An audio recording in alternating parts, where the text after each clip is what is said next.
Hi, I'm Sonia Singh, and I am a psychotherapist serving New York and New Jersey. So, today I wanted to talk about 6 myths about rape.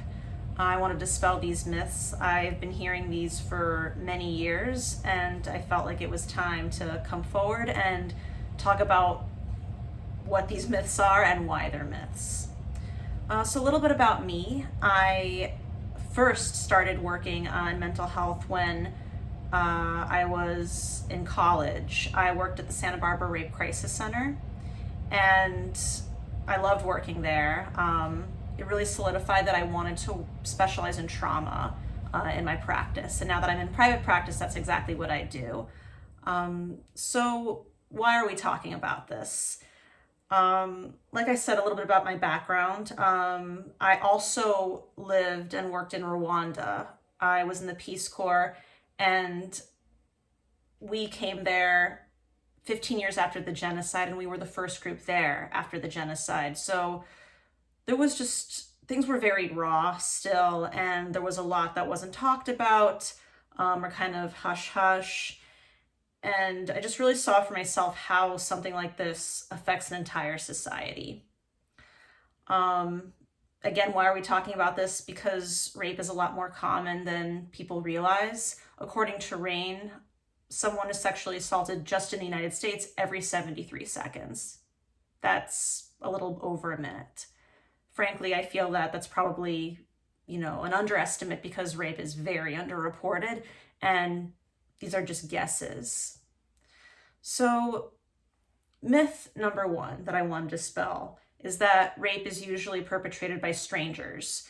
We see this in movies or, in TV shows and stories. Someone's walking in the street at night or down a dark alley, and then strangers come out from the bushes and attack.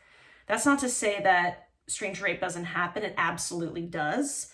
However, the majority of rape occurs from someone who's known by the survivor. I say survivor. I tend to say survivor instead of victim, but that's what I mean by survivor, the person who survived the rape.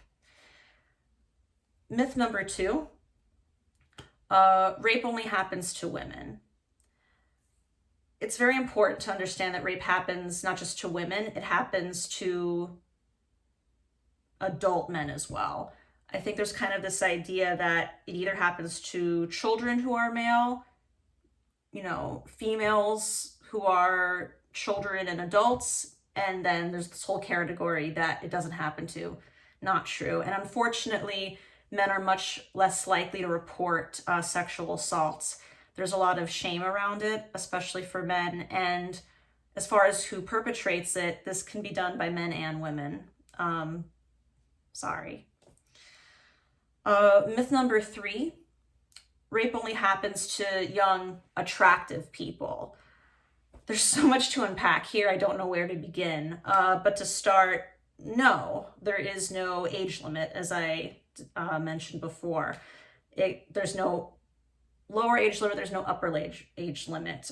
Rape happens in nursing homes, unfortunately. It happens, between a caregiver and an elderly person. Rape is about power. It's not about sexual arousal. So that's a very common misunderstanding as well. And again, with seniors, it's unfortunately very underreported as well, especially if, the person doesn't have, the memory or maybe the capacity to communicate what's going on. Myth number four, if it's really rape, the survivor is going to scream and yell for help, scream stop. This is something that I've spoken to, especially with actually parents of survivors, because I not only provide therapy for people who've survived rape and sexual assault, but also family members who are affected. Remember, it's a ripple effect. It affects more than one person. It affects a community. It affects families.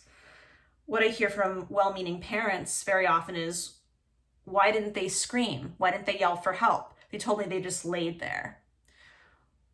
Well, again, statistically speaking, most people who are sexually assaulted don't scream and yell for help. Sitting here in my chair, I might think, well, that's not logical. are you really going to be in your logical mind when you're being physically attacked? Something happens to our bodies in that mode. There's like the flight or freeze kind of mode, fight or freeze words.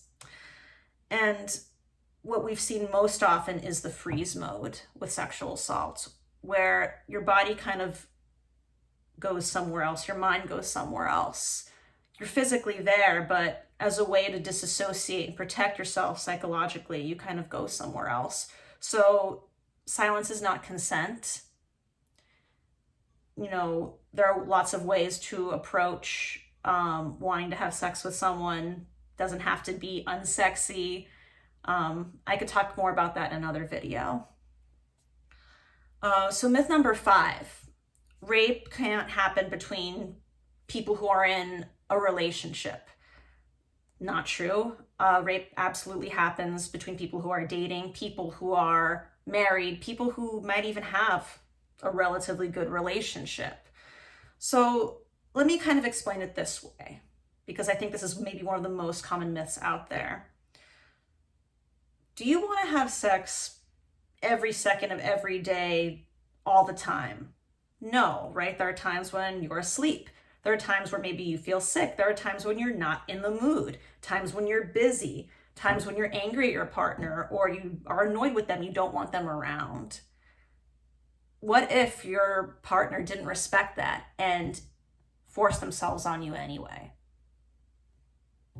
Perfect example of how, unfortunately, rape absolutely happens in relationships.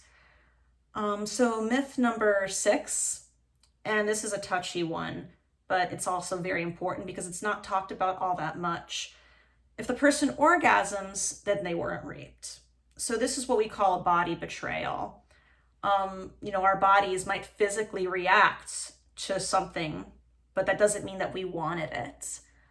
This happens with sexual abuse too, unfortunately. Very often people feel like, well, I was aroused, it felt good. Does that mean I wanted it? No, those are still two different things. So again, very touchy subject, but I really want to make sure that that's known. Okay. Body reactions are automatic very often. So the reason, again, that I brought this up is because rape, sexual assault is much more common than people realize. It's very underreported, unfortunately.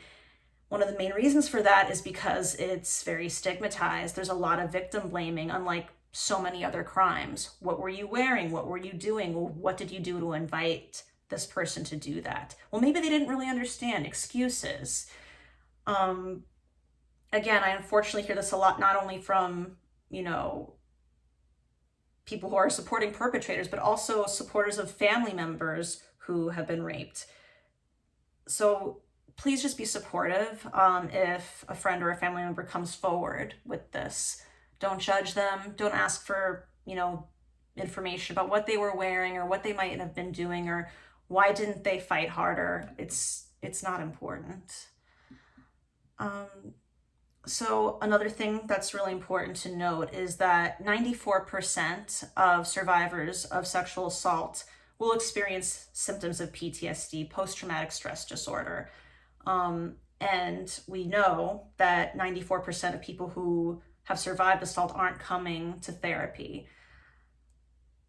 I really encourage anyone who is feeling symptoms of PTSD, especially people who've experienced sexual assault, to at least try therapy.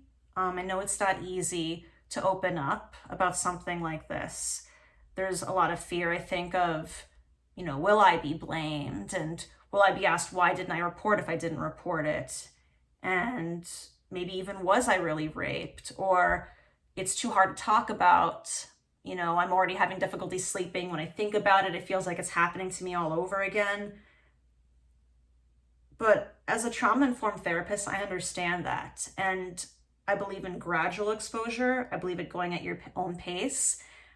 And I wouldn't want to, make your symptoms worse and, just throw it all in there at once. No, it's slow, it's gradual, it's a process.